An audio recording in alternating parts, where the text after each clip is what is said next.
Just about an hour ago, attorneys for the Philippine government asked a Los Angeles judge to stop former President Ferdinand Marcos from disposing of $11.8 million in property and bank accounts here in the United States. The property in question includes 2 homes in Beverly Hills, one with an estimated worth of $4 million. The other piece of property is in Hawaii. It's said to be worth nearly $7 million. Today's request would place a freeze on any change in that property.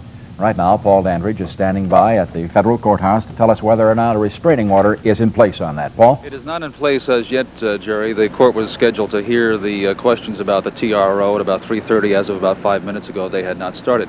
This is the complaint. It was filed this morning by the Philippines government. It is rather far-reaching. You outlined the property situation. There's also $800,000 in treasury bills and in cash at Lloyd's Bank. That's also at issue. That's in the money and the property in both California, more specifically Southern California, and in Hawaii.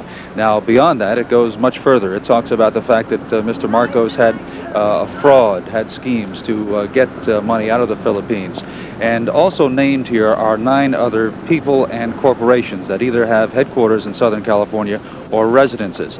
And the schemes outlined generally are that money was given to these people and to these corporations to hide the true owners being Mr. and Mrs. Marcos.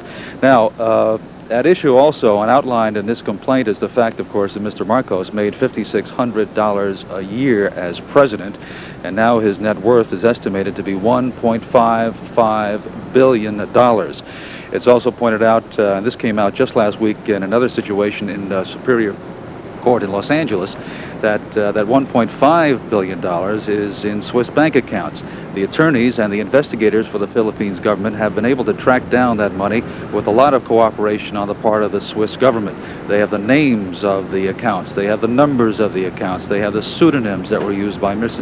and Mrs. Marcos, and the documents that prove that they changed their names from one to the other. A lot of this, of course, is simply putting into exact facts what has been generally stated by the Philippines government before.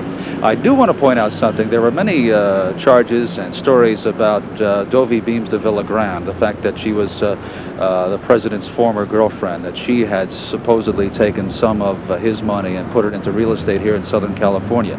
It was always a supposition. Her name, not here today, has never been brought up. I would like to bring that up in case anyone is interested. Now, the other point is, of course, it's going to take some time, as much as a year, just to get the first of these cases actually heard by a jury.